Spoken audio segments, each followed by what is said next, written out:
What's up, everybody? Welcome to Podcast Now. I'm Alex, and in this video, I want to talk about if the PS5 is having some major issues. Now, this comes from a leak online, as I always say for these kind of videos, but I'll make it very clear here. We need to be taking this all with a grain of salt. It could very well be true. It could very well be untrue. So I want to read what this guy says, and then I want to, give my analysis of it. Now, I'll talk about where I stand on PlayStation after I read it out, because I do think that's important for a lot of people watching. A lot of people pick sides and all that kind of stuff. But let's go into this. So this guy, Daniel Rubino, he said, FUD or legit concerns about Sony's PlayStation 5 having issues.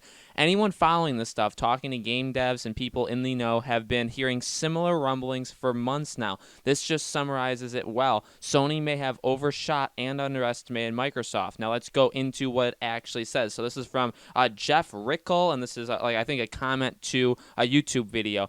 Talk to the devs working on the games. I know several. I also know people developing directly for Sony. I work in the business in another sector. The collective feeling is Sony screwed up this gen. They underestimated Microsoft and were overconfident. Again, expect delays to the PS5 and heating problems to rival the Xbox 360. Sony is really concerned right now. Don't you find it odd that they have yet to really show the hardware despite pressure to do so due to Microsoft? Because the hardware fails at an alarming rate. The system cannot maintain its clocks. The M.2 gets hot quick. More throughput means more power consumption, means more heat.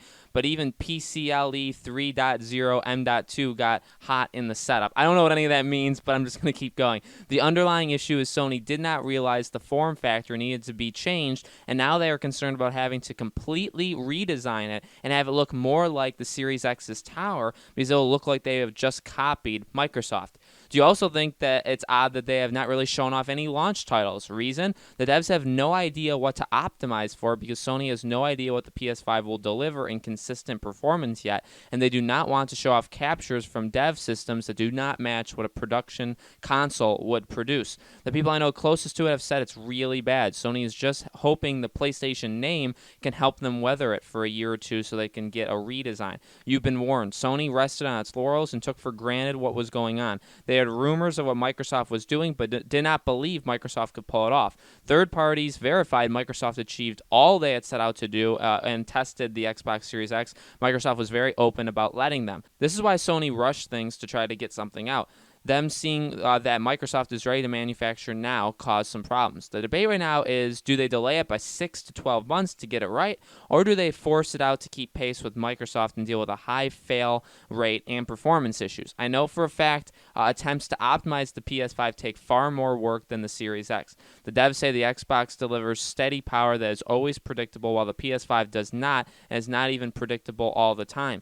This makes optimizing near impossible. It cannot always deliver the power you ask it to, even in short bursts. Okay, now really quick, just to get out ahead of this, I am a very big Sony fan. I own all three of the current gen consoles. Xbox One, I think it's actually an Xbox S. I own the PS4, the normal one. I got it day one when it first came out, and the Nintendo Switch. Okay, so I have all three. I'm primarily play PlayStation. I wouldn't call myself a fanboy. I would say that I am primarily on their side, but at the same time, I'm very open to criticizing and holding their feet to the fire when I need to, okay? So I'm not above, getting mad at them or, calling out things that they do wrong. So I do want to make that clear, because you're going to have people that are completely on Sony's side that don't believe this. You're also going to have people that just hate Sony or don't understand where I'm coming from. So I wanted to make that clear. Okay, now let's talk about this as subjectively as we can. Here's the deal. I believe some of this. I don't believe other parts of this.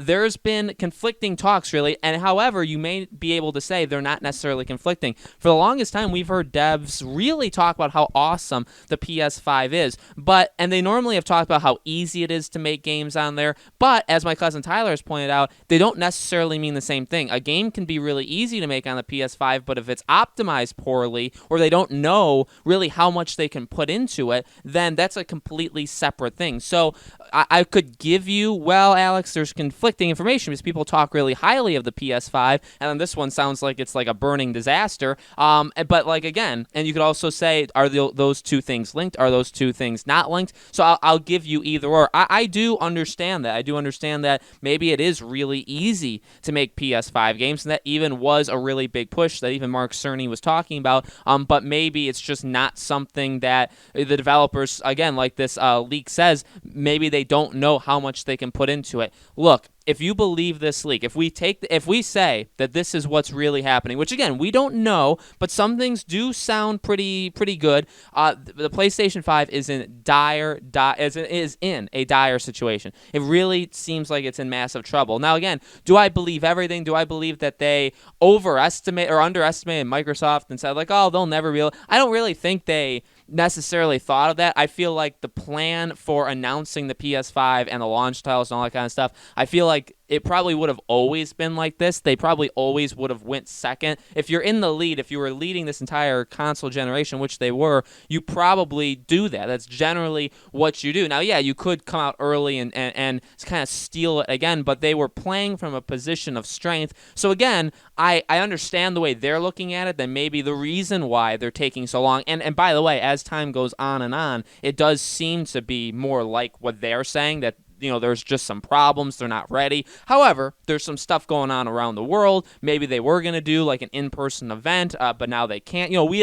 don't know the insides of it. But again, the more time goes on, the more I'm willing to believe that this person is more right. But I want to give like credit, or I want to give reasonable doubt, while also saying like, hey, I get the playbook where it's like, well, if you're leading, if everybody is in your camp, not necessarily not 100%, but if the majority are in your camp, you can take your time. And then as we've seen, when Sony announces something, it beats all hype that Microsoft has ever gotten. So there's pushing and there's pulling with this kind of stuff. But look, I think ultimately, at the end of the day, and we're going to talk about this in a future video, I think it would be best to delay the PS5. And I know that sounds crazy. I know that if you would have told me that a month ago, if I had a time machine and I would have told myself now, or back like literally 1 month ago, that I'd be saying this now, I would have punched myself in the face and said, why would you ever think this? But the more we're learning, not just from this, but also from like the stuff that we can verifiably say is true, like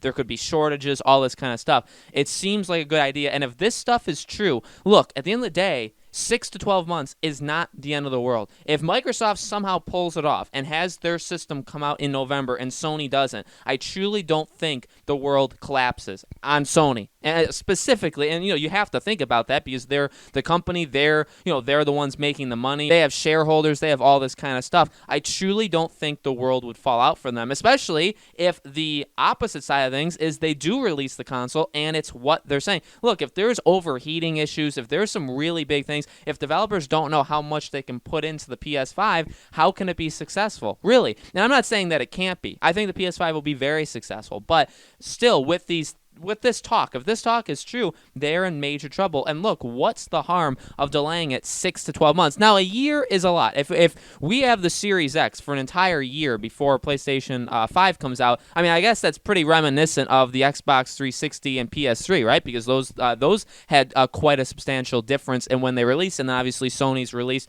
much more expensive. So that, I hope, wouldn't be able to happen. If you can delay it 6, 8, 10, 12 months, however long, try to keep it at the exact same price, try and fix whatever's wrong with it, and then release it. Because here's the deal with Microsoft, and again, I don't want to be a Microsoft hater, I don't want to, pick sides, but here's the deal with what's going on, and this isn't even Microsoft, this is next gen.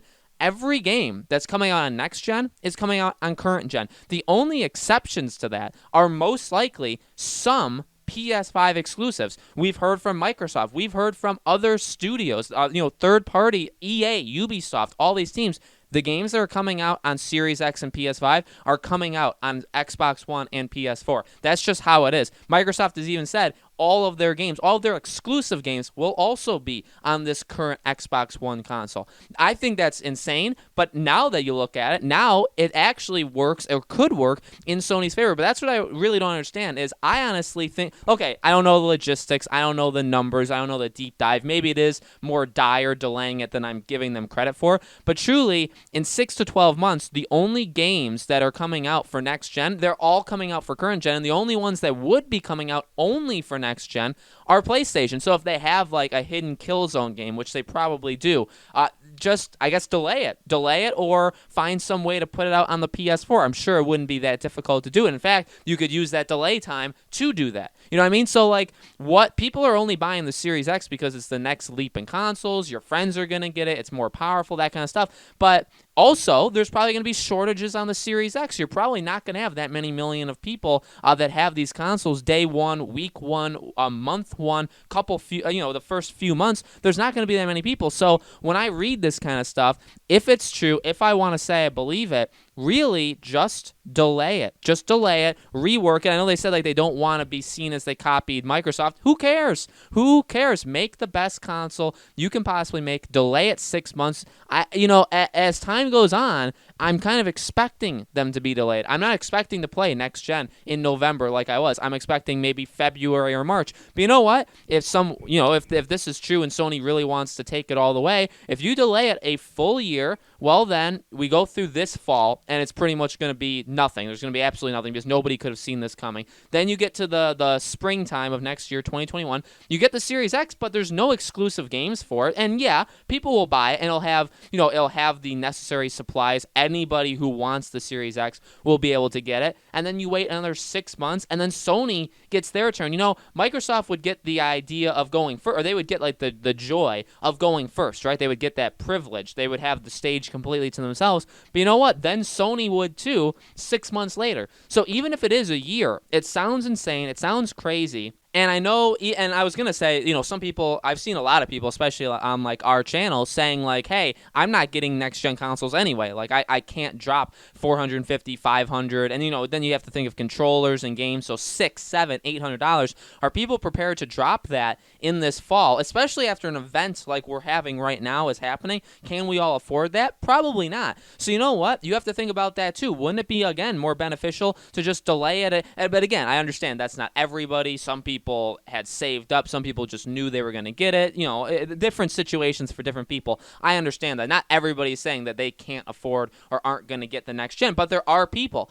And by giving it an extra year, I just really don't see. Would that hurt them more than if the console does release in November, it releases to insanely short, like it has so many shortages, there's only a couple million in circulation, and there's reports of overheating, the console basically doesn't work, the games don't optimize all the way on it, right? You don't even know, games maybe you see are this powerful really aren't this powerful, or they have to clock it at a certain, rate or whatever, and really, if you would have given them another 6 to 12 months, maybe they can make it be better, like visually look better than the Series X if you give them a year. You know what I mean? So there's a lot going on. Again, you have to take this all with a grain of salt. But at the end of the day, like I keep saying, this is just another thing. Whether it's true or not, this is another reason why I think we're getting very, very close to these consoles getting delayed. And again, on Monday is going to be the day that we're going to have a video talking about these consoles getting delayed. So guys, let me know in the comments below, what do you think? Do you believe this rumor that the PS5 is in major trouble?